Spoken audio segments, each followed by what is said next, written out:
Let's go higher, higher consciousness. Let's go higher, come on, in our consciousness. Let's go higher. The journey of 1,000 miles begins with just one step and one idea. I'm moving on, not knowing what is coming next. I'm getting close, I'm getting near to a part of me that touches everything, uniting all reality. I'm the middle between what earth and heaven brings. I am the I am the we. Yeah. Higher consciousness.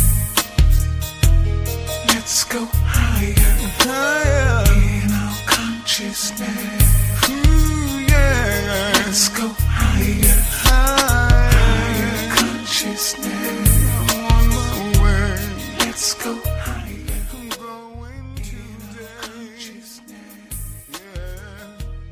Let's go higher. I'm gonna touch the sky with my mind. Holding time. Clouds passing by. Clouds passing by.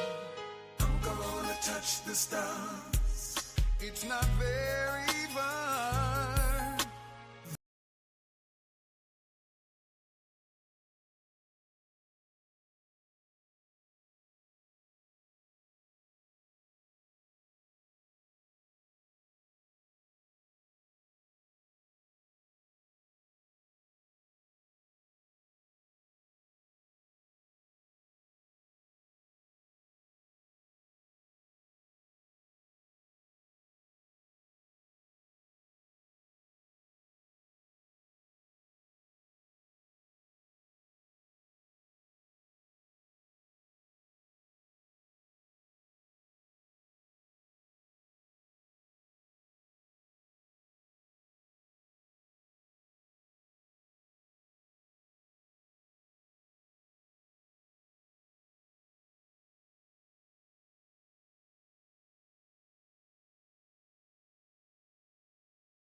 So when the European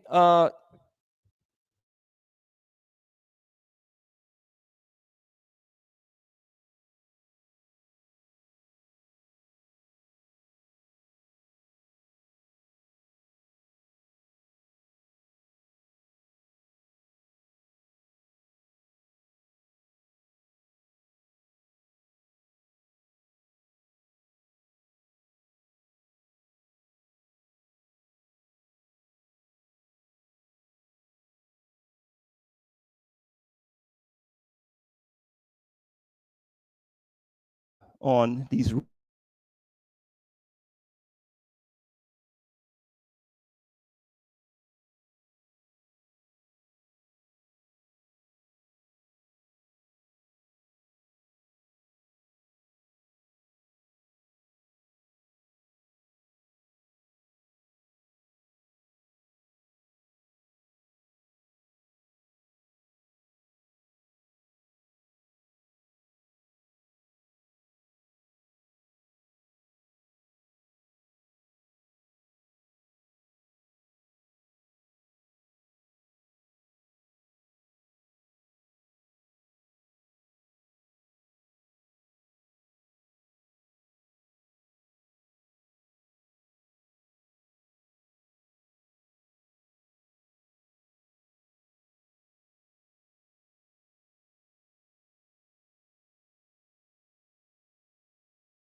no, it's the I didn't turn off my screensaver. So anyway, this is a magician card, right? So we have the magician card. I bring this up because we are made to live by magic.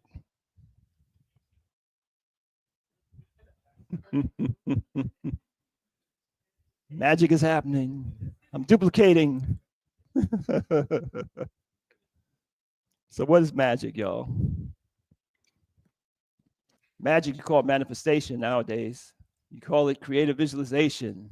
You call it the power of affirmation, right? Meaning you can do something mental. You can do something with your mind.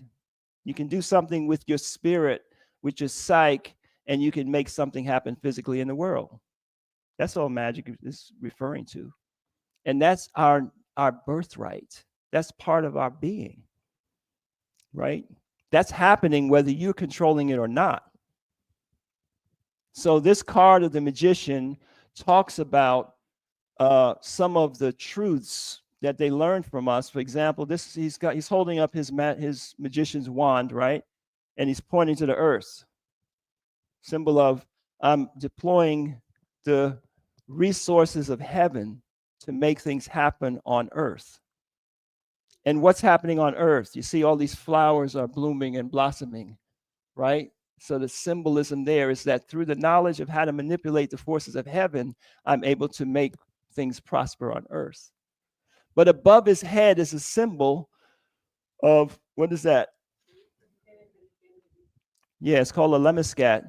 And you say infinity, but really it's the knowledge that time is not a straight line. Time is a circle. And he's taken the circle and twisted it into a double sine curve, which shows you the yin and yang, that when one thing is rising, the next thing is falling, right? This is what you would call the solstices and the equinoxes, the knowledge of cycles. So the cycle is above his head, meaning that the cycle is above you. And the magician is the symbol of your will. So for you to manifest your will in the world and use the forces of heaven to bring prosperity on earth, you must master the knowledge of cycles. The knowledge of cycles. The cycles are represented by the things on the magician's table. He's got the coin, the pentacle, the cup, the sword, and the staff, right? Anybody play spades?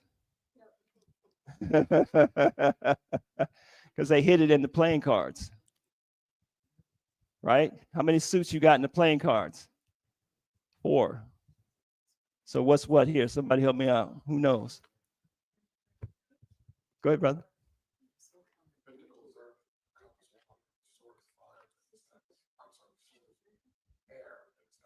So he gave us the 4 elements: the water, fire, earth, and air. But in your deck of cards, break it down for us. What you got in your hand?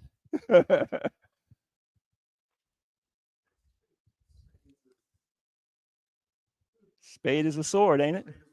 Yes.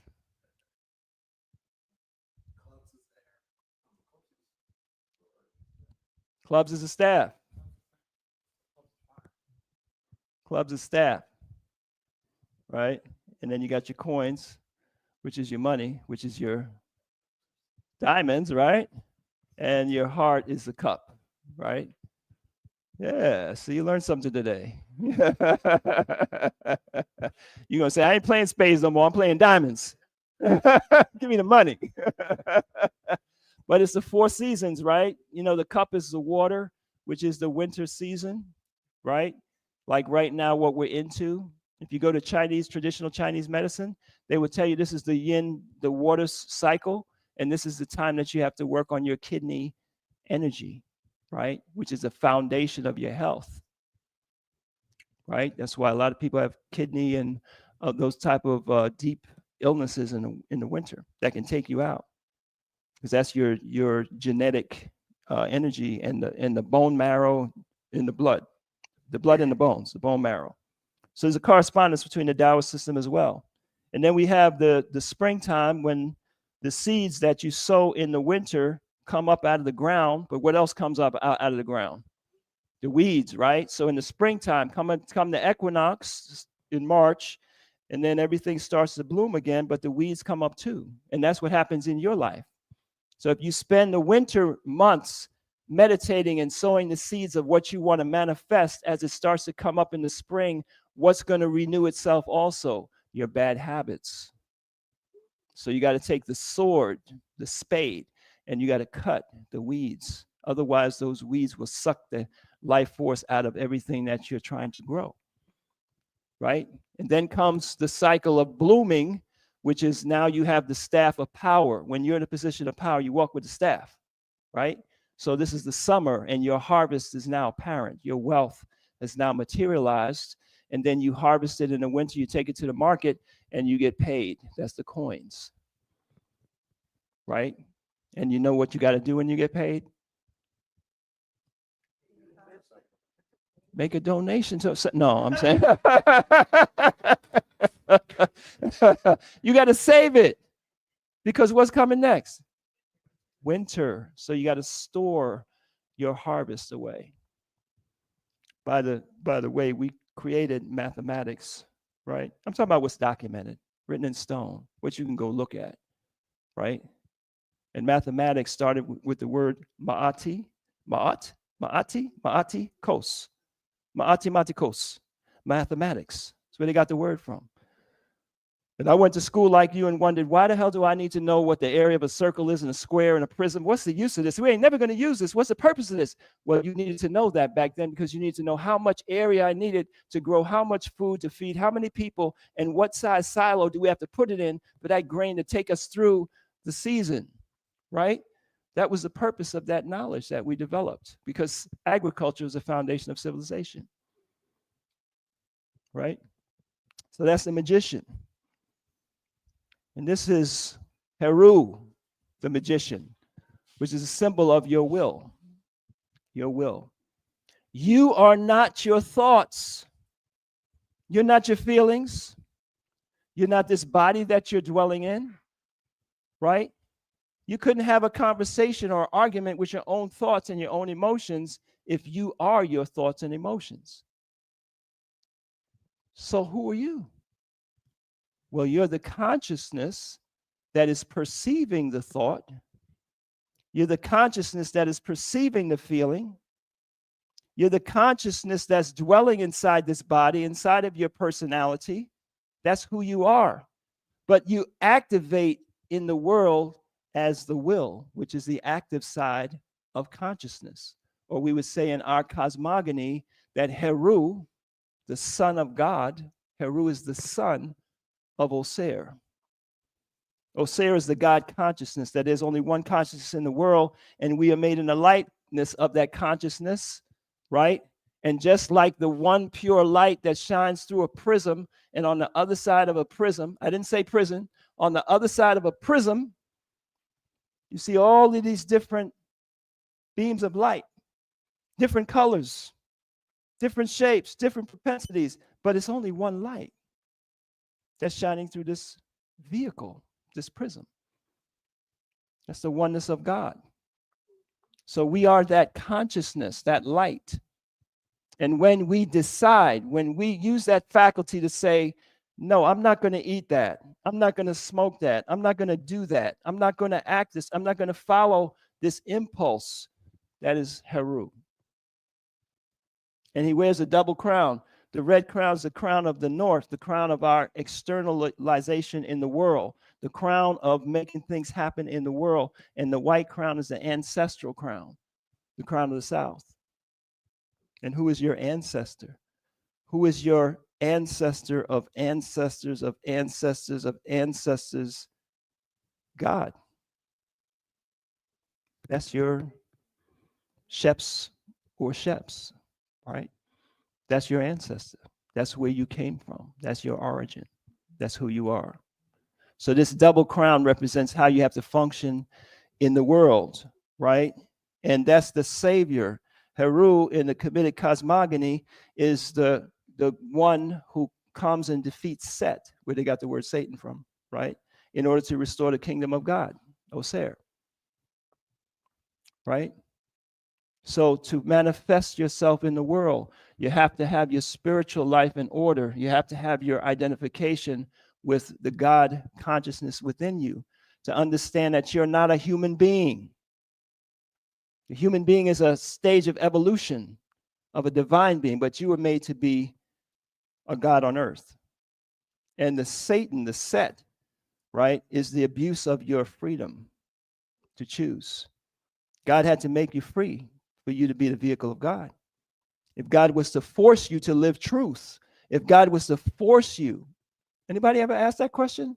I had problems with religion. I was like, wait a minute, if there's a God, what is God, a sadist? Is God sitting up there watching all of this stuff that's going on? You know, you become politically conscious, aware, and you realize, oh, you live in America and you live in an illusion. Even the stuff that we have here is like nothing like what's going on in the world, because the majority of the world is struggling and starving. And, you know, I mean, and God is watching all of this and not doing anything about it. What kind of God is this? You got to tap this every once in a while. I didn't turn off it's that saber thing. So what kind of God is this? That's just watching what's going on, not going to do anything about it. I had a problem with that till I came to my cosmogony, my understanding that man is not an animal. Animals are forced to follow the law. That's why the animals will preserve the ecology. We will destroy the world because we have the right to decide what we're going to eat, what we're going to do with the water. What, you know, we have the God is not going to force us and stop us from destroying the world. Because what's the world? I mean, in God's eye, you look out there in the heavens, we're not even a speck of sand in this creation, right? So no, God is not sitting up there like getting off on the craziness that's happening in this world. God created us to be the vehicles through which God can step into the creation. And in order to be divine, we have to be free to ignore our feelings and our emotions and our impulses of our person. And freedom is a double-headed sword, like Shango in Yoruba, right? Got the double-headed axe. It cuts both ways. You can't be free to ignore the lower part of you and not be free to ignore the law. So, this country's hung up on freedom, but freedom has to be balanced by ma'at, by law, right? Divine law. So that's what Heru represents. And he's got his magician staff. This is called the Shechem staff. That's what they got that staff thing from, which is the Shechem. That's the part of the spirit through which you can manifest things in the world through magic, through your spiritual power. But you have to be self-disciplined. That's the other staff. That little club, It's not a big weapon of war. It's just a little, bop on the head. So when that thought comes up, oh, she fine. Okay, got nothing to do with me. I'm not pursuing that anyway, Oh, that looks good. I know I shouldn't. That's the function of your will, is to say no. No, no, no, no, no. See, it's more important to say no than it is to use your will is just to declare what it is that you want to do. That's a part of the function of the will, but that more so has to do with Het Heru, which is the house of the will, how to put your intention into a visual form and move your life force to go make it happen, right? But the primary function of your will is to say no to the animal part of your spirit. So that's why Heru is the king, because you are the king of your spirit. You're the ruler of your emotions. You're not ruled by your emotions unless you live in an animal kingdom. They have an animal kingdom down here, right? Magic kingdom, animal kingdom. Only be in the magic kingdom, not the animal kingdom, right? The animals shouldn't run your life. You're an animal. Your emotions are an animal, and your animal needs to be trained and put on a leash and ridden like a horse. And how do you treat a horse? You put a bit in its mouth and spurs in its side, and you train it. No, we're not going where you want to go. We're going where I tell you to go. So that's the relationship that you cultivate between you and your feelings. Your feelings have to support you living truth and accomplishing things in this world. So getting back to the subject of cycles. Cycles are deep. They govern everything. Has anybody seen this? You've seen a hexagon or whatever. This is a septagon. It's a sevenfold star. And this is one of the symbols used to represent the cyclical movement. It's based on the orbital speed of the planets. Because cycles are deep. They even come down to every hour of the day, right? And you see here the seven planets or luminaries, the sun in this case and the moon, right? And they're in a certain order. And this order is based on their orbital speed, and that's what determines what hours in the day, right, are governed by a particular planet. But it's a sevenfold system of organization, right? We just started talking about the fourfold for the year, right? Fire, water, earth, and air. So this is an extension of that in a sevenfold system, which relates to the 4 phases within a month. So you have a month, which is roughly 28 days. It's 29 and change, right? And every quarter is about 7 days. And within that 7 days is a fluctuation from yin to yang. We said in Kemet, Shu, and Tefnut. We had yin and yang. We called yang Shu, and we call yin Tefnut. And these were the 2 fundamental aspects of energy and matter that through which the creator created the world. So when God says in the creation story, I was one, all alone by myself, I brought forth Shu and Tefnut, and out of them I made all of the creation. You're talking about the same way that you came into being, not you, but your body came into being out of the 2 elements that came together to make that first cell. And out of that one cell divided into 2, and 2 became 4, and 4 became 16, and on down, right? And there's a trillion cells standing here, right? That miraculous thing. So when you look at the world and you see all the infinite creation, that's one being that subdivided itself into all of these creatures. So it said, I made everything out of my substance. And I was alone. And I projected my consciousness into the world. I came into the world in the form of the things of the world. That's our ancient ancestors talking, right? So you categorize it according to this yin and yang, which can be subdivided into the 7 things here. And this is showing you the progression of the days, right? So if you see Sunday, right? Moon's day, right? Tuesday, which is Mars' day. Wednesday, which is Mercury's day. Thursday, which is Jupiter's day. Friday, which is Venus's day, right? And then back to Saturn's day. So that's just showing you how the days of the week progress, because every 40-something to 60-something minutes, there's a change in the planetary energy. So this is today right now, if you're not aware, right? There's different cycles are deep, right down to the hour. And if you don't understand cycles, like in the magician's card, the cycles over the head, you need to understand cycles, because you'll find out you tend to have arguments in the hour of Saturn. I mean, in the hour of Mars, right? You tend to have good communication in the hour of Mercury. And you feel compassion in the hour of the moon, right? And you're just living by accident instead of on purpose. When I schedule a meeting, I look at this first, especially if it's going to be a tense meeting or some very important thing or whatever. There's certain hours that I'm going to avoid, because I understand that we are moved by the energies that we can't see. That's the basis of astrology, right? We're moved by these energies. We have the annual cycle. We're talking about cycles, y'all, the power, importance of cycles. The solar cycle is based on the movement of the Earth around the sun, right? Approximately 360 some odd days. But there's also the declination of the Earth, which is the angle at which the light of the sun is hitting the Earth. So as the Earth is moving around the sun, that declination appears to be moving, to be changing. And that's what actually gives us our seasons, not the distance from the sun, but the angle at which the sun's rays is hitting the Earth, right? So at the 2 extremes, we have the solstices. That's the solstice means to stand still. The sun, sol, stands still, right? Because at the extreme of the declination, it takes about 4 days for that apparent motion to reverse itself.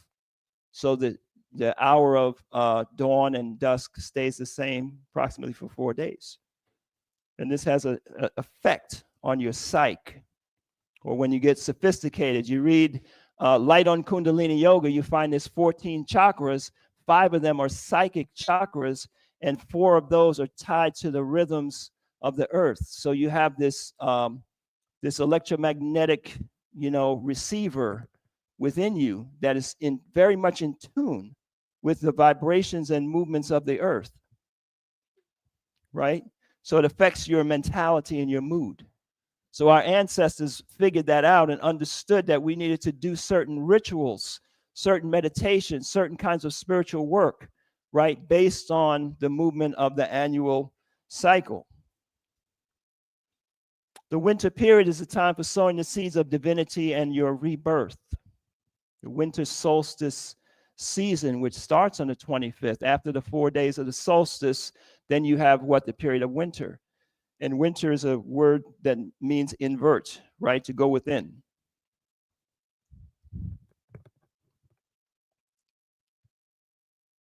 We got any Mac aficionados? You know how to turn off the screen save thing?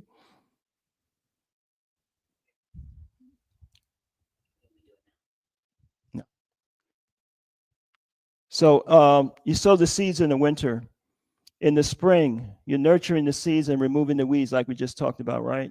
And in the summer, emergence of growth of what was planted and taking stock of our efforts. That's when you look at the crops, you reassess, you see what came up and what didn't come up, right? And you adjust and you save what you can save for the fall, which is the harvest, the reaping, and the prepping for the next cycle. So this whole agricultural is not just a metaphor. We have an agricultural type cycle going on in terms of our aspirations and our achievements, the growth and development of things that we need in the world. We've been blessed by the work of Ra Nefer to have a complete system of spiritual development. What do I mean by complete system of spiritual development? It has to address these 4 areas of your life. The first and the most important element of your life is your identity. Who are you? What kind of being are you? And that's not just an intellectual process. That's a process of deep introspection and meditation and spiritual work for you to realize that you are one with God, right? And that God's qualities of omnipresence, omniscience, and omnipotence are shared with you to the degree that you can establish your divine identity, right? The symbol of God in ancient Kemet, Osir, was the eye, right? That's the eye that they took and put on top of the pyramid. The all-seeing eye. It's a symbol of omnipresence, that God is omnipresent. But the spiritual message of God's omnipresence, which goes over most people's head, is that if God is omnipresent, then God is present within your mind and witness to your thoughts, your emotions, and every deed. So if there are things that you would not do in public, that you would not say in public, that you would not express in public, because you don't want to be seen like that, but you would do it in what you think is private, then you don't really understand the omnipresence of God. You're disrespecting God. Deep, right? Yeah, that's part of our union with God. We have a annual cycle of meditations that we do. Any of you all in that program? Powerful, right? Powerful. You start doing that omnipresent exercise, and then you see, you know, I mean, it's so amazing. I just had it happens almost every day, but one day last week I had sent some money to somebody. I just kind of felt that they needed it, and the Spirit was just like, send them money. I was like, how much? Send him this amount. Should I? And I just went ahead and I did it. And 3 days later, a brother walked up to me and said, you know what? I've been meaning to give you a donation. Gave me the exact same amount of money. And God is like, I got you. I'm right here, right? God works through people. God is present in everybody. So when you identify with your omnipresence and you do the work to respect the presence of God, then you will see, as you've seen already, but you'll see consistently how God puts you in a position to give somebody what they need, right? And always has somebody in a position to give you what you need. You're never alone. You can't even say the word alone because the word alone means all one. That's what the word alone is. All one. To say you're alone is a violation of divinity, that God is omnipresent. How could you be alone? If God is omnipresent, how could you ever be alone? So these are things we ought to put into our meditation process to make this intellectual reason. It makes sense. It's reasoning, right? You know, God is omniscient, and you share in God's omniscience to the degree that you can work towards your identity with your divinity. So everything that you need to know will either come to you or through you. If it can't come through your own mind, it'll come through the mouth of somebody that's sent to stand next to you. Could be at the bus stop. Could be anywhere. You've experienced that, right? People, you random folks, just like, yeah, you know, so and such. You're like, okay, well, thank you very much. That's right. I didn't know I needed to know that, but no. And you know, that's God's omniscience. That's God's omniscience manifesting through all of the vessels of God in the world. So that's what the union with God meditation course is about. So this is part of a critical part of a holistic, complete system of spiritual development. And if you haven't visited, we just launched a company called Comedic Legacy. It's designed to give real-time online spiritual training supported by live sessions, group meditations, and things like that. It's all being developed. We're in a beta phase. But that's the course, Union with God. That's based on the annual cycle. So we're talking about cycles today. We're talking about you being a magician, right? I'm here to help you, to share what I know, to help you have a very successful 2025. Is that good? We need to have a successful 2025. So you got to tap into these cycles. You got to know when is the time, when is the most important time for you to use your creative visualization, your affirmations, how to do it, when to do it, how to be consistent in it, so that it'll take hold within your mind and within your psyche to manifest the things that you need to manifest in the world. So you have the annual work that we're doing, but then there's also the monthly work that we're doing. We're in different cycles according to the movement of the earth around the sun. Now, the earth is moving around the sun, right? That's what gives us our year. And it's moving through the constellations of stars. And these constellations of stars, groupings of stars, generate a certain field of energy. And it can be categorized in many ways. We say, okay, in this system, we're using a 12-fold categorization. So if you divide 360-degree circle, right, by 12, you get, it's my test to see if you're awake. 360 divided by 12. It's 30, obviously. Yeah, right. That's right. That's right. Yes, we're all awake. Right. 30 degrees. So somebody said this 30 degrees of space, if you take the sum total of the influences of the stars that are in that 30 degrees of space, it has this kind of characteristic energy. We'll call it the constellation of Aries, or the constellation of Gemini or Virgo or what have you. And over the millennia, we've observed that based on the positioning of these stars, it affects people's mentality and their proclivity and their ability. So Aries people are like this, and Gemini people are like, that's astrology, not astronomy, is the science of how astral energies, right, affect people's behavior. Right? So it looks like the sun is moving, but it's really the earth that's moving. So like right now, when we say it's Osset cycle, we have corresponded Osset to the constellation of Cancer. That's the energy that supports that faculty of the spirit that we call Osset, right? So when the sun is actually in Capricorn, the earth is over here. So the movement of the moon, which is interplaying with the radiations that's coming from the sun, right? The moon is blocking and projecting the energies from the sun, the light from the sun. But what is keying us into is the energy of the constellation that's opposite where the sun is at the full moon. So when the moon is full, the moon's over here, right? You got it? So that's the cycles that we're talking about. It's not based on where the sun position. It's based on the moon position and where the moon is spending where the sun is most of that lunar cycle, and how that affects the moon, because the moon is like a big magnet. That's why it pulls the tides of the ocean, right? It pulls the water, and our bodies are made up of what? 90-something% water. And your brain is made up of what? 90-something% water. So it affects your mood. Anybody work in a hospital will tell you that. They know certain lunar cycles, work in a hospital, you know what I'm saying, right? So these 12 zodiacal signs correspond to the energy. It's the energy that supports a divine faculty. So our ancient ancestors from Kemet, just like right now, if you go into the hospital, right, there's a medical system that will tell you the exact number of organs that's in your body, right? And if you go China or anywhere else,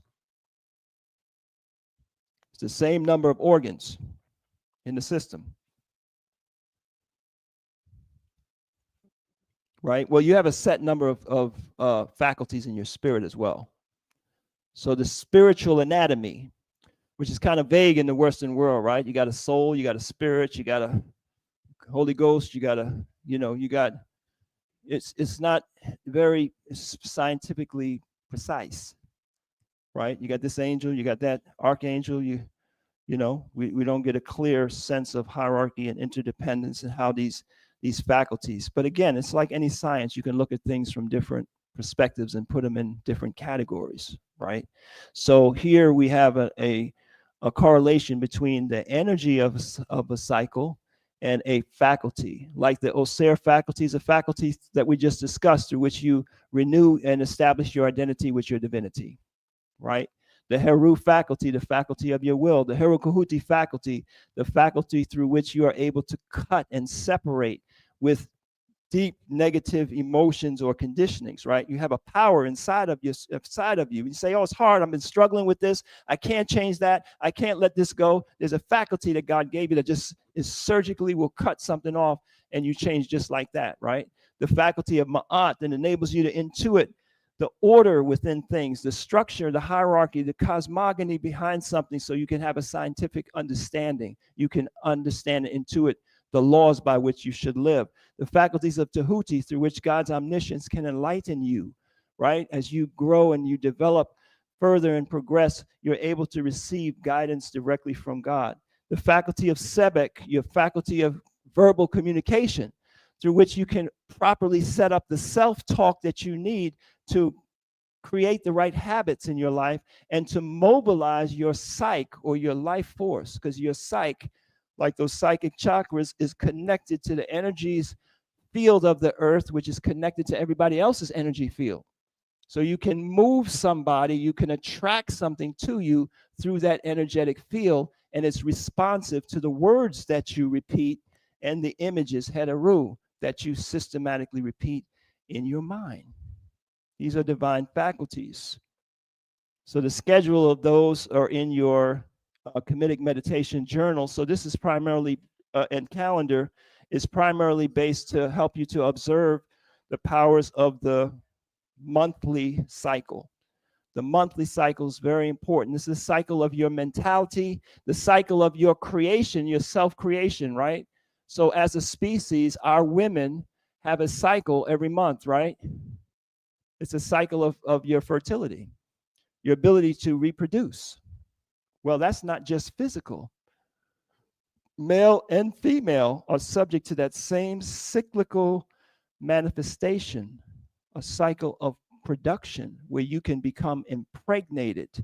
Your spirit can be impregnated with your will, with what it is that you want to create and manifest it forth in the world. So it makes sense, right? You can only get pregnant physically a certain few days of the month. I never did figure that out. That's why I got 12 children.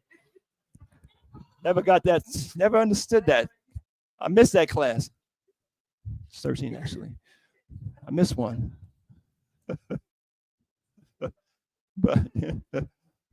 but you know, you got to manifest, you got to produce a lot of children in your life, right? Meaning your offspring, meaning your production, your creativity, the things that you want to manifest in this world. Every month there's a fertility taking place. And if you don't know, you miss that moment. And all those other times that you're saying, you know, you're putting your seed out there, all those other times, it don't matter because there's nothing there to receive it. You get what I'm saying? So it's the same thing mentally. You got to know what's the fertile time. When's the fertile time? What's the sacred 7 days, right? To make sure it's in there. Let me repeat it for 21 days. That's how I'm going to manifest that, right? So there's a process in here, and it begins with the divination, right? Some of you all got the readings, the Medunitaire oracle also ties into the astrological cycles with these faculties. That's why you have the astrological symbols there, right, on each of the cards. So the journal is to help you to put that into practice, and it starts off with you having your readings. You know, I've been a priest for many years, and I've noticed within myself, my own family, but especially within people that I counsel, that, you know, you get some guidance, right? You get a reading, so you kind of know what you're supposed to do. And with the spiritual reading that we give you, you know what meditations to do, what kind of personality you need to exhibit, what kind of, you know, things you need to avoid, but to implement that and put that into practice, right? You know, you forget. We're like, what was that reading again? Oh yeah, I was supposed to be doing that. You know, you got to transfer that counsel into behavior. So it's a process. And you do that year by year and month by month. So it starts with you're going to review your critical readings, and then before the new moon each month, you want to look at your goals for the year. Just like a company, right? A business, they set their goal out for the year and they have a monthly review. They're constantly checking back and looking at where they are and what they got to do to implement for us to reach where we got to be by the end of the year, right? We need to manage our lives that way. You set a goal at the winter solstice. You set your objectives for what you need to do, what you need to accomplish in your relationship, in your family, your parenting, in your business, in your job, your educate, whatever it is that are your earthly affairs that you need to take care of. You need to have the intentionality, set those goals, and then you need to monitor those goals every month. Make sense? Right? So the journal's giving you a space to do that.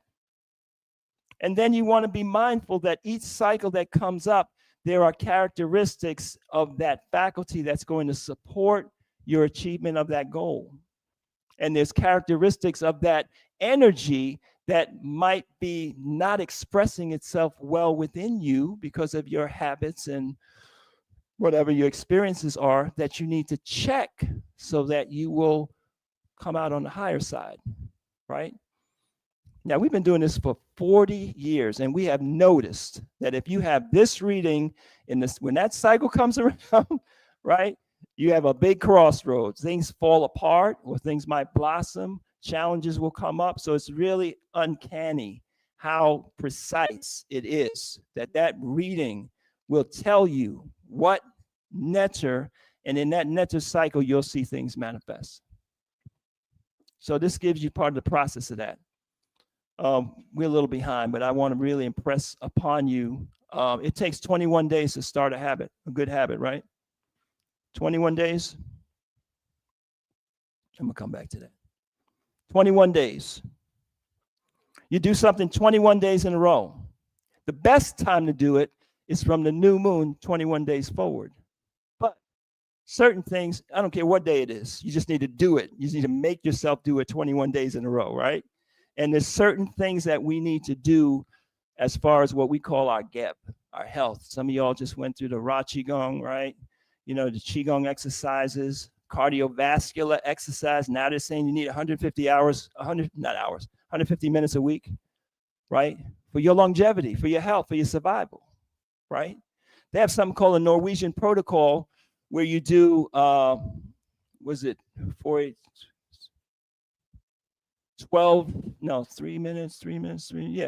minutes of high heart rate cardio, right? In an interval training.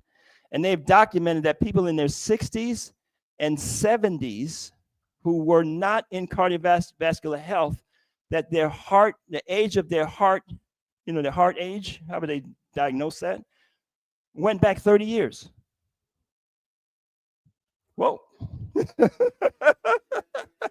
Yeah, that's what I said. I said, whoa, I'm going to the gym. I'm going to the gym. I'm going to get my Norwegian on. I'm not jumping in no ice cold water, but so you got to exercise. You can't just meditate. You got to exercise.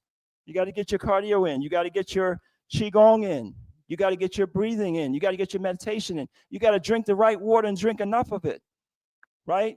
These are things you got to do, because any spiritual, whatever you're trying to do, whatever, if your GEP, right, your physical body and the energetic, the energy, the chi, the life force is depleted, is deranged, or whatever, you're short-circuiting your success, right? So there's a page in here that says good health habits don't work if you don't work them, and you need to identify, and this is just examples, something that you're going to do, and you need to make yourself do it for 21 days in a row. And if you do it 21 days in a row, it'll get easy. Your body will start waking you up, right? Brother called me the other day, was at the hotel. I said, wait, I got to go to the gym. I'm going to the gym. But my body's like, do it. Once that habit's established, it's not hard. It's not like you're dragging yourself to do something. So this is one of the keys in the journal. A lot of people don't use it, But this is one of the things that, we're in a new year, 2025. It's not going to be easy. We're going to have all kind of stuff going on, but you can control this, and you need to control this, right? You need to take control. This is a Planetary Oracle system. We talk about this in some of our classes here in the Florida region and throughout, how to understand the Oracle system. But it interfaces with the calendar. So right now we're in Osset cycle. What does that mean? That means if you have an Osset reading, let's say you have an Osset reading for what we call your destiny. Your destiny is like your critical life lesson, right? Your critical domino, that if you don't take care of that, right, it's going to knock down everything else. Your key flaw, right? Your key stumbling block in life. That's your destiny read. I don't care if it says Hetep, Tem, whatever. That's your work this lifetime, right? That's what underlies your success. If you don't learn those lessons and manifest that virtue, those qualities, then it's going to undermine other. You know what I'm talking about? You're very successful in this and that and whatever, but you're empty inside. But your family hates you. But success is hard, right? So that reading is your key reading. You got to study and meditate and work on that all the time. But you'll find that when that cycle comes up, that's when critical stuff will happen. It'll happen. So you prepare for it. And you want to use that energy to propel you like you use a surfboard to ride a wave instead of being knocked down and wiped out by the wave. Does that make sense? So every month you evaluate yourself. Like in this case, the divine law of Osset, you're living as a likeness of God when you cultivate the devotion. Osset is about devotion. What are you devoted to? What are you devoted to? Some religious groups, they say, I'm going to do my devotion. That's what they call their practice, right? Are you devoted? Whatever it is, do you do it every day and you sacrifice anything to make that happen? Spiritual function is trance, the mastery of meditation. That's what we're going to talk about as we close. This meditation's most important skill that God gave you, the ability to meditate. Devotion and dedication to remembrance and realization of our divine identity, and the cultivation of caring, which lays the foundation for your relationships, right? Parenting, and also your psychic healing. So there's a process in here where you evaluate yourself and you look at how devoted am I, how caring am I, how nurturing am I, how compassionate am I. These are the assets. These are the strengths of Osset. And if I am living her laws properly, then I will manifest this, not just in a physical way. I will manifest this in a magical way. God will use me to care for other people, right? And you look at the liabilities, right?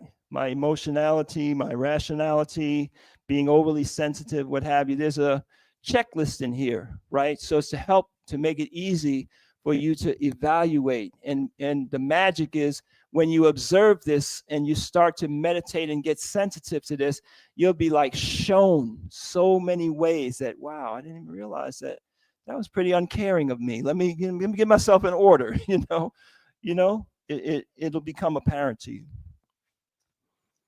So we talked about that. Sacred 7 days. That's a full moon. 3 days before the full moon, 3 days after the full moon. That's the time your spirit is most receptive. Most receptive. So make them sacred. Sacred just means I'm going to put it in my calendar. I'm going to schedule it.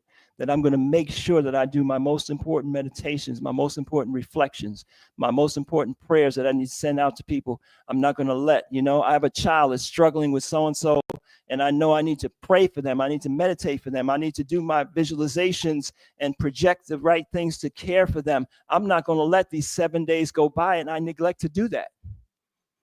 Because that magnetic pull that the earth is pulling, that the moon's pulling the oceans, right, is affecting that person's spirit and mind as well. So there's an entry there, an opening for me to influence and to help and so on, right?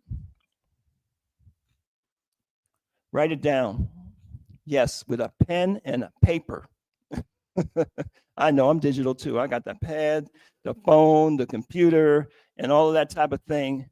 But you know what? Let me see if it's in here. Yeah, here we go back. That's the original hard drive right there. It's the original hard drive. They wrote it down. They wrote it in stone and built a monument so great that people would come from miles around to spread that knowledge. That was the purpose of it. Not to aggrandize themselves, but to preserve their knowledge. Google Drive launched in 2012. I had stuff on Google Drive I can't find. iCloud launched in 2011, right? Any of y'all change computers? Anybody lose their pictures, right? You got your pictures? I know I have some pictures. Oh, I was on that drive. It was on this. It was on that. Digital's all right. Write it down. These are my book of charms, we call it, right? I can go back 30 years. I can look at my readings, right?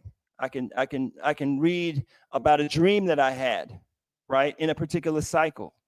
Your spiritual life is very important, and you need to approach it in a way where you're going to preserve it, right? So the journal is an example of that, but there's something magical about writing something by hand still. Unfortunately, this next generations of people, they're not even going to have that experience. They can't even read cursive. I gave my son's friend a birthday card, and they had to just sit and decipher it. Like, what language is this? You even know what cursive is. So yeah, in the future, man, it's just going to be like you just speak it and the text, speech to text or whatever. But that experience of writing something down, right? It affects your soul.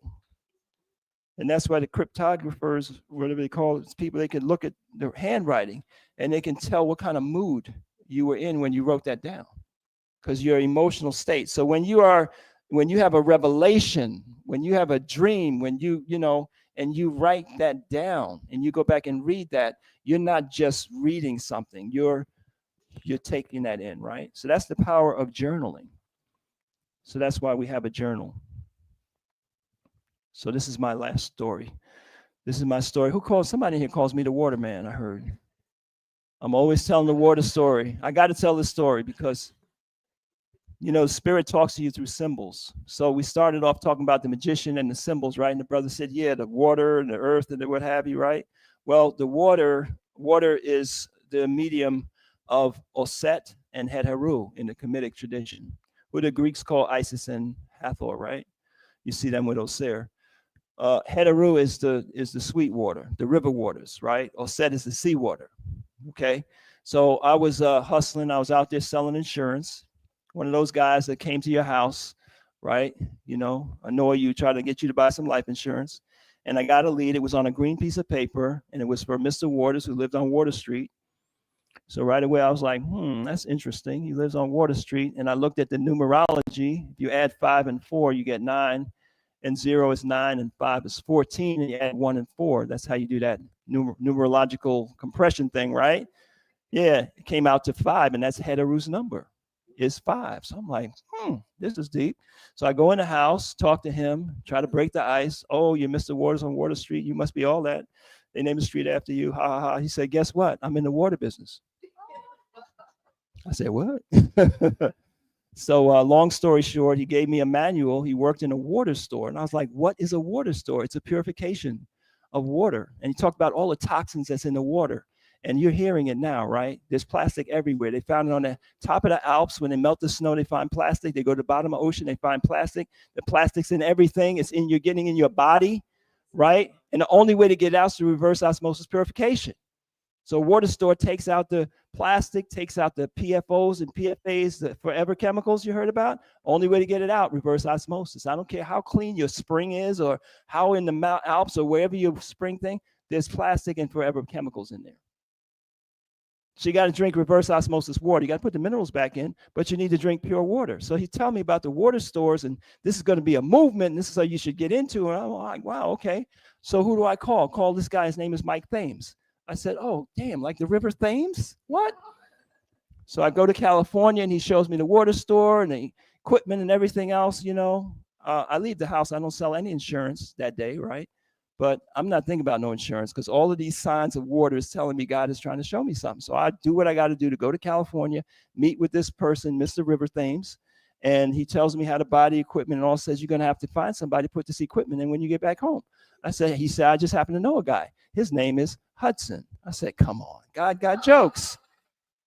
That's why I got to keep telling the story, because this is too crazy to be unreal, right? This is real. I got this paper on my shrine. This is like my evidence that is, God is real. So anyway, I meet Hudson. He puts the machine together. And in the meantime, we learn about water and the different powers of water and all that type of thing. So I have a mission, and we create a business. It's called New Waters. Still functioning to this day. Paid us. Got some messages. We got paid. We sold some water today, back at the water store. So God gave me something that I wasn't looking for. I was looking for money, but I was looking for also. I don't sell insurance too good, because my manager used to say, "You're too much in other people's pockets. You're more concerned about them than yourself. You need to do what's necessary to sell that policy, whether they can afford it or not." And I'm like, I don't. But I found something where I could express my care for people, do something positive, and make money at the same time. So my message to you today is, God has something for you that's greater than what's in your own mind. God had something for me that was greater than what was in my mind. I couldn't have came up with that.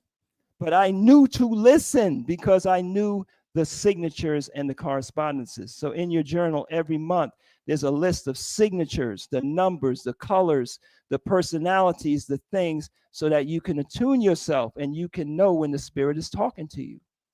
So we learned about the power of affirmation, and we put the affirmation words on the label, so that when people drink that water is structured properly by the energy that we put into the water. That's our water purification system in Philadelphia, right? So people come in and fill up their water, and that's what we do. So you are not your sign, you're not your personality, you're the God consciousness that dwells within that. And that God consciousness is omnipresent, omniscient, and omnipotent, and it is there to bring you what you need. Spirituality is not something you do on the side because you're too busy with your earthly affairs. Spirituality will help you to accomplish your earthly affairs, right? They work together hand in hand. So it is now 6:27. All right. So I need to switch. Y'all all right? So we're going to close with a meditation. Maybe not.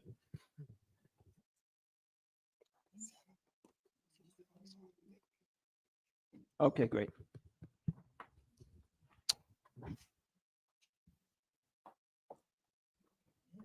So I need the meditation.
All right. So,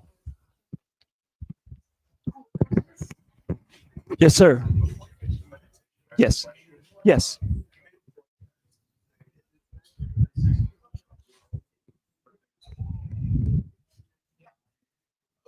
Symbols, and it showed twice, so it could have shown both times. I think it's like Pisces, Libra, Taurus, repeats with Gemini on a couple of them. So why is that? Got him? Say your name too, brother. Where are you from? Dante from Tampa. My question was, I saw that you had made a point to say that it was 360 divided by 12, but on both of the examples that you had shown, there was 3 of them that were repeating. I think it was on Libra, Pisces, So we have Taurus. Aries and Scorpio, Yeah. right, which both are ruled by Mars. Mhm. So that's Herakahuti in Mhm. our tradition. We have Gemini and Virgo, both are ruled by Mercury. Mhm. That's Sebek. And we have Libra and Pisces, which is ruled by Venus, Oh, okay. which is Heteru, So it's just due to the planets that rule over. due to the planets that rule, right? Because it's 7-fold that Mhm. are 7 with 12, Mhm. right? Oh, okay. Yeah. Got it. Thank you. You're welcome. Yeah. So, and again, it's how you're looking at and breaking down. Is there a difference between the Virgo type energy and the Gemini energy? Yeah, there's a difference, right? There's a difference between Pisces and Libra. Yeah, there's a difference, but it's the degree of specificity that you're working with. You know, there's another. If you read Meduntia Volume 6, under each of those what you would call archangels, there's 72 angels,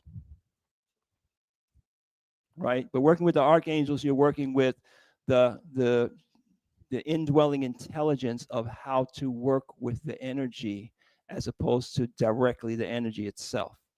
So it is safer and it's also more complete. You don't find yourself lost in that. You haven't established the divine personality, so now you're messing with the energies and you're touching stuff you shouldn't be touching. Right?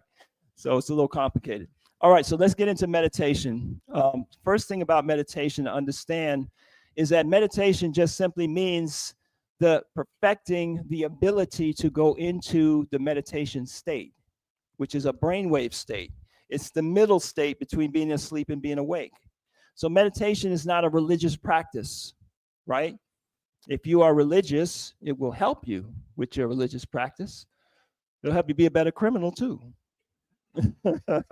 It depends. Yes, some very smart criminals out here, right? So meditation itself will not make you righteous, you know.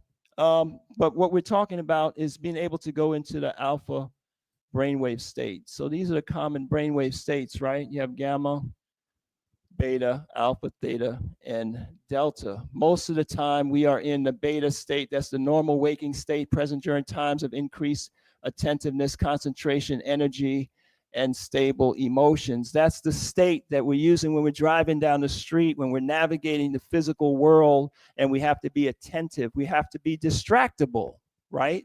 Because if you're so focused on what you're going to say when you get home and you don't see that you're about to come to a red light, right, you're going to have an accident. So you got to be distractible in the sense that, oh, there's the light coming up, or this or that, right? That's your survival externalized state. Okay. The meditation state, and underneath that, if we go to theta, right, that's your dominant during the light and REM sleep, extreme relaxation, increased creativity, visualization, imagination, and problem solving, right? So that's when you're deep, you're going down into sleep and deep relaxation. But the alpha state is in between those two, right? So the alpha state is the meditation state, and you want to master the meditation state because that enables you to set the direction of the dream. That enables you to instigate the inspiration that you're going to get. That enables you to go into the programming state here with the intention of changing, right? So for you younger folks, that's the settings on your stuff, right? You got to go, what's wrong with my phone? You got to go into the settings, right? So meditation is going into the settings, but your will is intact, so you can determine what it is that you're going to change. So it's an Osset cycle. Osset governs, the energy of Osset governs the ability to go into meditation or trance, right? So mastery of the meditation state is one of our objectives this month. The power of transformation and psychic mobilization. Yes, psychic mobilization, because you are not just a physical being, you are an electromagnetic being, right? You know, and if you study the Qigong and TCM and Tuina, things like that, you learn that there are pathways of energies in your physical body, and those pathways extend beyond your physical body. It's what the Chinese call Wei Qi, right? So your Qi, when your Qi is strong, that field that extends beyond you goes further and further. And that's the field that's like the pool of water that you're standing in, that if we're both standing in a pool of water and I go like this underwater, right? And you feel that current on your leg, right? We're in the same medium. So we're in a Qi medium. And you're being affected by, and you can affect the field. And this is manifested through trance, through the meditation state. I hope you master meditation. Right? If I could give you any gift, any power, it'd be power of meditation. Stress is the number one killer, it's the number one underminer of our success, of our genius, of our clarity of mind, of our ability to maintain our relationships, right? Is a stress, and stress is a response. It's not the situation itself. It's a response. If you were in LA and you were a firefighter and you had to run into a burning building or expose yourself to extreme danger, and you said, you know what, I can't handle this, I'm too scared. You would say what? You're not a professional, right? We expect you. When you signed up for this, that's what you signed up for, right? You know, I thought I was, you know, a manly man when my first son got circumcised. You know, the doctor was like, so you want to stay in the room? I said, sure, yeah, I'll stay in the room. As soon as they took that needle, hit that thing, like I was like, oh, they said, take him outside, please. You know what I mean? I didn't have no training. But if you work in that type of environment, you expect that you have the capability to deal with something that would cause fear or shock or whatever, right? You know, you got to go into a building, take a dead body out, you know, and you're going to fall apart emotionally. You'd be like, no, you're not. So we have an understanding that we can deprogram certain emotional responses to things. So the stress is the response. It's not the situation itself. You can't have it both ways. You can't say, oh, this is too stressful. But then I expect the cop to go into a dark area and distinguish between, you know, a person who is trying to kill them and somebody who's not. You say, no, that's unprofessional. That person needs to be fired. They need to be reprimanded. They need to be put in jail because they killed an innocent person. And they were supposed to be trained well enough to go into a life-threatening situation and not be stressed by it. You can't have it both ways. You know that that's possible. You expect that to happen, so you have to expect that for yourself too. You can't say, I'm stressed out. No, I need training. I need more meditation. I need to be able to go within myself and find the resources to deal with this without being affected by it. Stress is a response. It's not the situation itself. You need to get mastery over your neurotransmitters of your brain, which govern our health and our behaviors, right? And meditation will do that. You need to exploit the neuroplasticity, that your brain is not a fixed object, that you can grow, right? More gray matter in your brain. It's been documented through the use of meditation. So you might go to the gym to work on your biceps and this and that and other, but you're not nurturing and growing the most important organ that you have, your brain. And meditation will increase your performance in anything and everything that you need to do, and it will help you with your longevity, right? If you're so blessed, you want to live long and you want to retain function as you live long.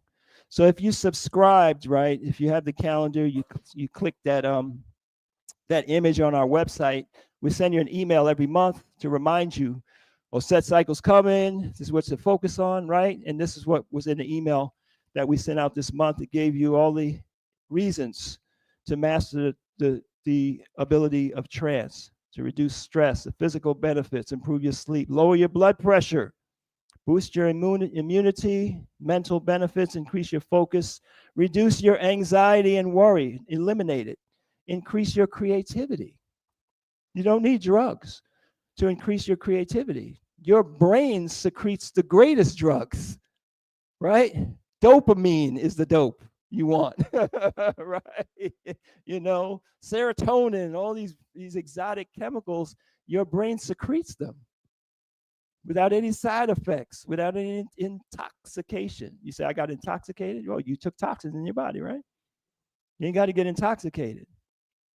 Boost your memory.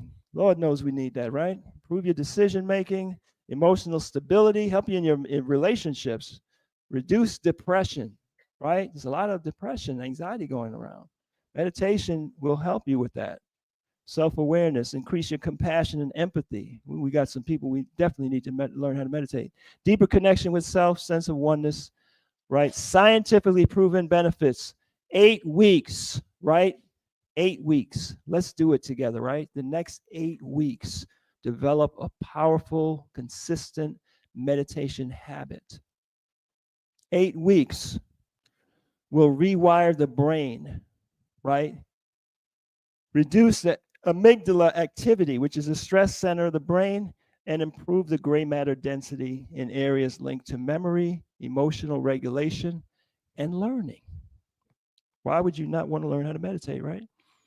So let's do a meditation together. We're going to do some meditation. It's a pretty simple process, but I want to share with you one of the aspects of comedic meditation. So meditation is the process of going into the meditation state, right? What do you do when you're in the meditation state? How do you exploit the natural relationships between your thoughts, your images, your feelings, and your behaviors in the meditation state? That's what the meditation script is about. That's what it's for. So meditating with a script, just like on an actor on a stage, right? You got a script. So you're going to meditate with a script. What's our natural behavior? How behaviors are formed? We have a trigger event, and that event could be mental, could be a thought, or it could be something that actually happened to you, right? And that behavior becomes associated with a pattern of thinking and feeling. That is a reflex, like somebody hit your knee with a hammer and your leg jumped out there. It wasn't a voluntary reaction. It was a reflexive thought and feeling reaction. You all with me? You can identify with that. We all have that, right? And then we act that out in a reflexive, non-thinking manner. And then we wind up saying, man, I wish I hadn't done that. I said I wasn't going to do that. That's how our behavior works. So we want to rewire that connection.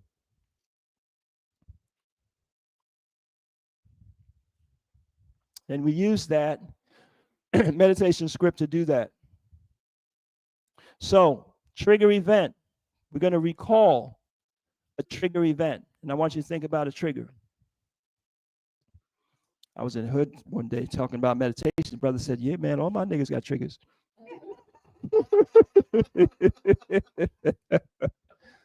We all got triggers. We got stuff that triggers us off. So, but what we want to do is associate the trigger with the affirmation and the visualization, because we can rewire, we can change this association. We can make that event or that thought or that memory of things that happened 20 years ago that's still bothering us, we can make it trigger a different pattern of thinking and a different self-image. So that's what affirmation and visualization is, right? So we want to be intentional about rewiring. So I'm going to give you an affirmation. I'm going to share one with you for you to check out, and the visualization, and we're going to associate that with a trigger in our meditation. And then we want to associate that with a goal that we have for this year, an important goal. Why? Because that's a legitimate connection. Our behavior, our feelings, our thoughts, our mental health, our physical health, right? Our emotional state is going to affect the achievement of our goals, isn't it? Absolutely. So that's a legitimate connection. So we want to put in the meditation the rewiring of the trigger and associate it with the proper response and associated that with the achievement of a goal. This is the genius of the comedic meditation script. Rewire our automatic responses and mobilize our psychic resources.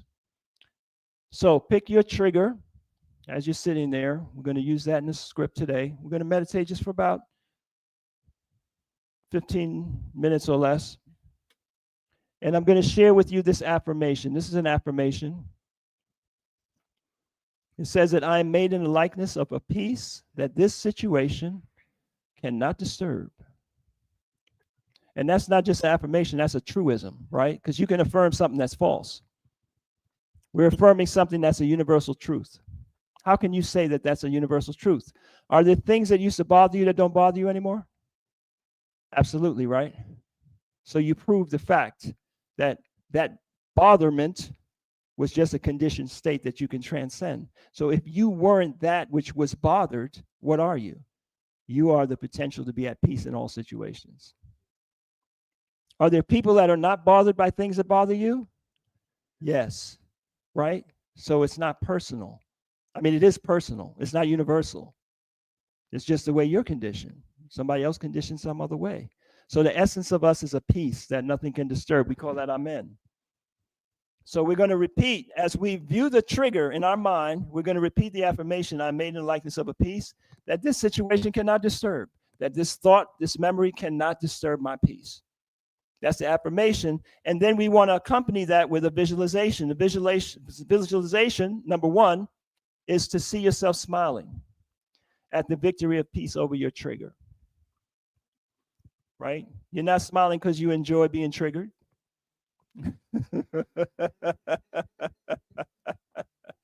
So if you're in a relationship with somebody you love that does something to trigger you, and you see that person doing that thing, right? And you say to yourself, I am a peace that this situation cannot disturb, right? And you see yourself smiling, you're not smirking, you're smiling, right? Because you're realizing now that it doesn't bother you anymore. That's why you're smiling. You're like, this don't bother me anymore. This really works, right? I have the power to respond to this with peace and not be triggered. I don't want to be walking around with a bunch of triggers on my body. Anybody can just push my button and make me do this and make me do that. I want to be free, so I'm celebrating my victory. That's why I'm smiling, and smiling is very powerful. You learn about that in some of our classes. It's a powerful thing. And then visualization, too, is to see yourself smiling, enjoying the accomplishment of an important goal. Anybody have an important goal to accomplish, right? Or maybe even you're at a point where your goals are the success of your children or your friend or your mate, healing something, right? Whatever that is, that's very important for you. If you could make that happen magically, see it happening and see yourself enjoying the fact that it has happened. Simple, right? That's the meditation script. So we're going to do some breathing, and I want to give you a little technique before we get started, right? This breathing technique. So if you would sit way back in your chair and kind of spread your legs forward, right? So you're kind of leaning back like this, right? Now I want you to feel the sensation in your lower abdomen if you would try to do like a sit-up, like you sit, but just come up a little bit, right? Right? And lean back, right? Sit up and lean back, right? Did you feel that tension right here? Okay, that's the area that you're going to tense intentionally at the end of the in-breath, because we're going to do a breathing pacing, right? And then you're going to hold that tension. You're not going to tense anything else. Your shoulders, your chest, everything is relaxed, right? So now I want you to sit up. Sit up nice and straight. That was just for you to get the feeling of this right here. We're not going to meditate like that. Friend of mine's a personal trainer. She taught me that one, you know. People's having a hard time understanding. What do you mean tense this, tense that? That's exactly that area right there, right? Yep. So you're sitting up straight. Now your shoulders are relaxed. Your chest is relaxed. You're going to breathe through your lower abdomen. And when you breathe in, let your stomach go out. And when you breathe out, let your stomach come back in. When you breathe in, let your stomach go out, and very gently, very slightly tense that lower abdomen like you just felt, and then hold that tension there as you breathe out. And when you reach the end of your exhalation, let it go and breathe in, right? So the only time You have a little tension in your lower abdomen is at the end of the in-breath, right? And holding it as you gently breathe out and pull your stomach back in. So just practice that a little bit here. And then we're going to add one more thing for those of you that are comfortable with it. If you're not comfortable because you're struggling just with that little piece, just ignore it. But those of you that can, I want you to gently squeeze your perineum muscle. That's the muscle you would use to stop your urine when you urinate, right? Not your rectum, just your perineum muscle. So you're going to do that at the same time that you tense the lower abdomen. So I'm going to breathe in, my stomach is going out, and at the end of the in-breath, I'm going to gently tense my lower abdomen, and I'm going to squeeze my perineum muscle very gently, and I'm going to hold that as I breathe out. And when I finish breathing out, I'm going to let all tension go and breathe in. No tension, no contraction. Everybody comfortable with that? It's as simple as that. When you do this consistently right now, we're going to put on some meditation music to accompany us. You're going to start to feel some sensations. You might feel just very relaxed, just very still.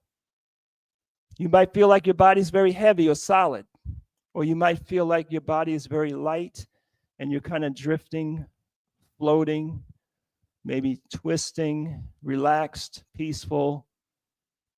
All of this would be a pleasant sensation, right? If you experience that, that's a good thing. That's a sign that you're now generating alpha waves, right? All right, so can we get some music, Maestro? We're going to use a mantra. A mantra is a sound wave. In Kemet, you see the prevalence of the Ankh, right? And the Ankh is a symbol for the sound Ong, right? Ong. Ong and Ankh are the same words. You know that in some cultures, some languages, like you say gnosis with a G, right? And we say no with a K. So Ankh or Ong is the same thing.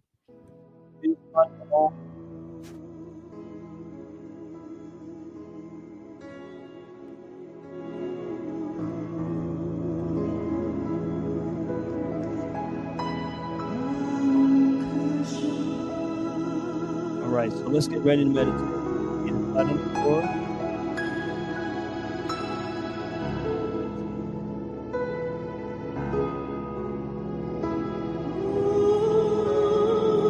Rest your hands on your knees. Sitting up straight, relax. Any tension goes, holds, chest. The only movement, the only tension is going to be in that lower belly.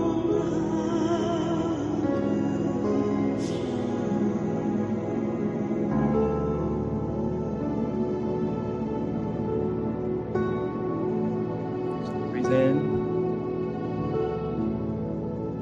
Tense the lower abdomen and breathe out.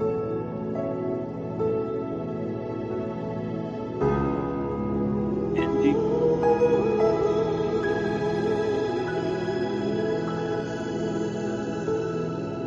Out.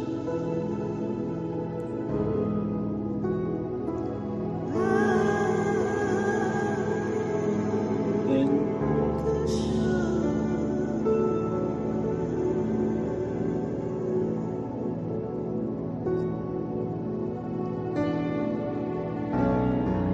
Out. And the hang of the breathing now. You breathe in, there's no tension at all. Just let the air flow into your nostrils. Rest your tongue on the roof of your mouth. Close the circuit behind you. Breathe out through the nose.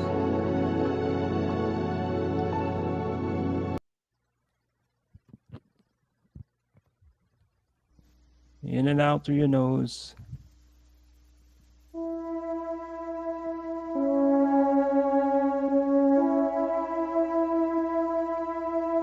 Breathe out, slowly relax. No tension at all. In breath.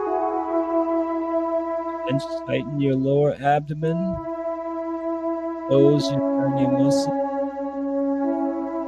Hold it as you close. Relax. Continue. Any thoughts, sounds come to you? Bring your focus on your breath. Notice thoughts.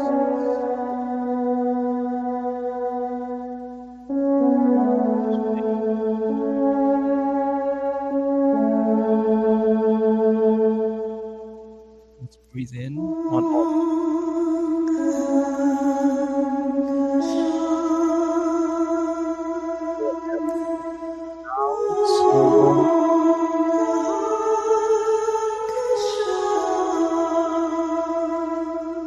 Release the tension and breathe.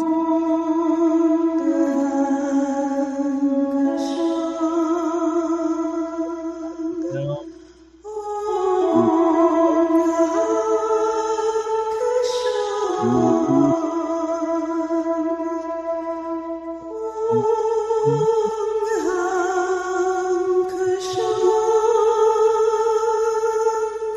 And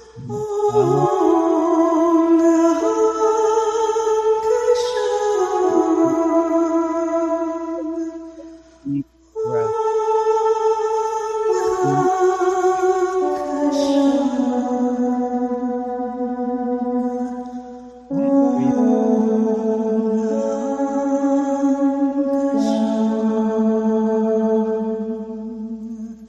Breathe. Breathe in.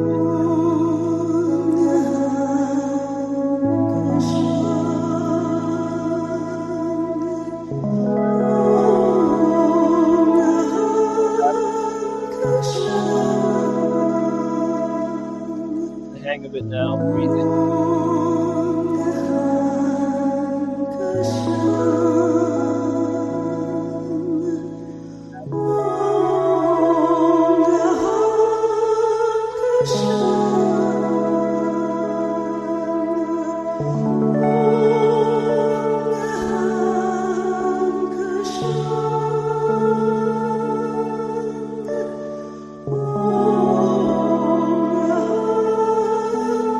Krishna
everybody's ready. Let your body go.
That used to trigger the stress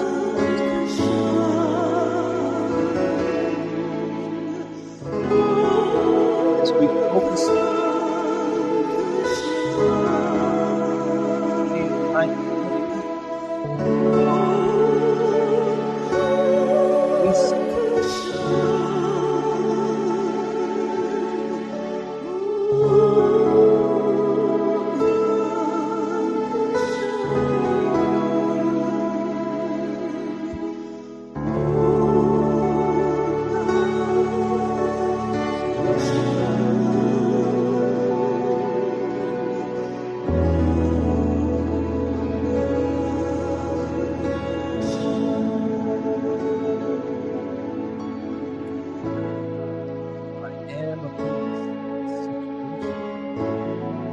this service, see yourself smiling.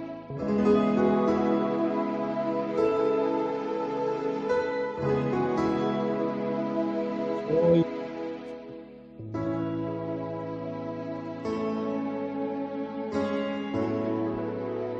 Knowing that you no longer have to live stress.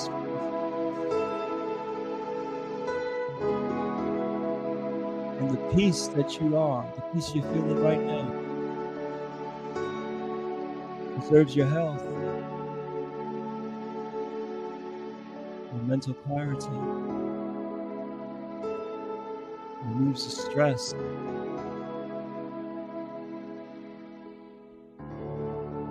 See yourself in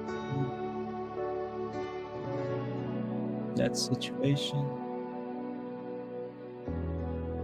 Be the peace that it can no longer disturb.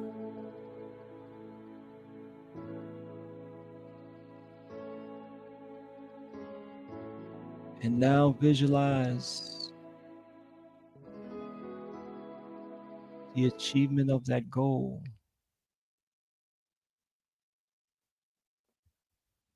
Enjoy it. Enjoy the healing of your loved one.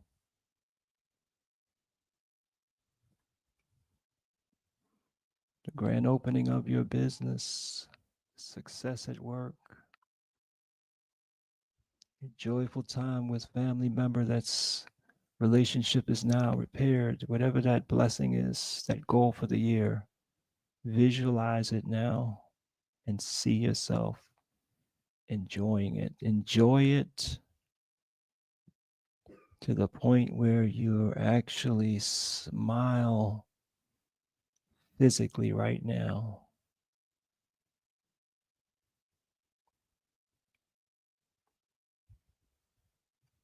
What you imagine is very real. What you imagine to your body, to your brain, is very real. In the same way that a memory of an event that used to trigger stress can trigger a flood of cortisol and destroy your health, you visualizing this joyful accomplishment right now triggers the flow of the healing hormones within you, triggers the flow of your life force, your magic, your ability to attract what you need, your ability to reach out and heal somebody. Go ahead and smile.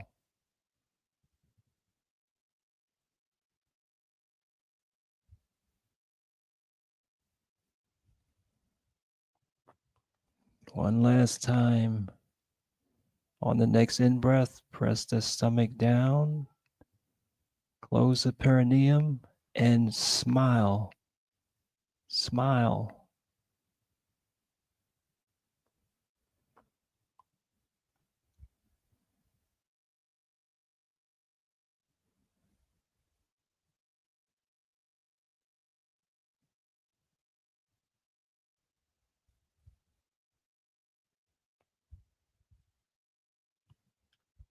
All right, so as we close, let's give gratitude to the Supreme Being and our ancestors for this knowledge and pledge to meditate.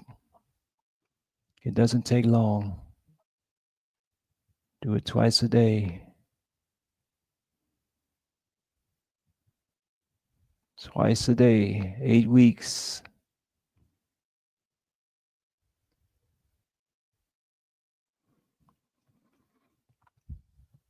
All right. In our language of Kemet, we say Dwanatir. Thank you, God. Woo, how y'all feeling? Feel good? Look like you're glowing. All right. Well, thank you all for coming out, and thank you for supporting our work with the calendar and the journal. We appreciate it, and let's master this knowledge and spread it because we sure need it. All right. Etepu. Thank you.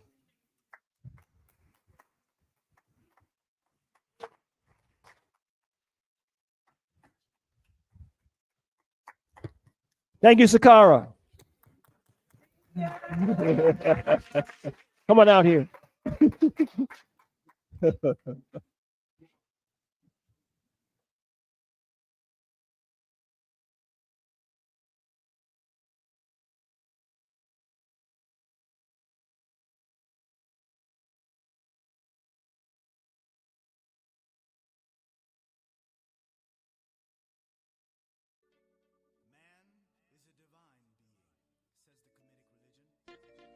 But the early part of man's life is dominated by the human faculties and limitations.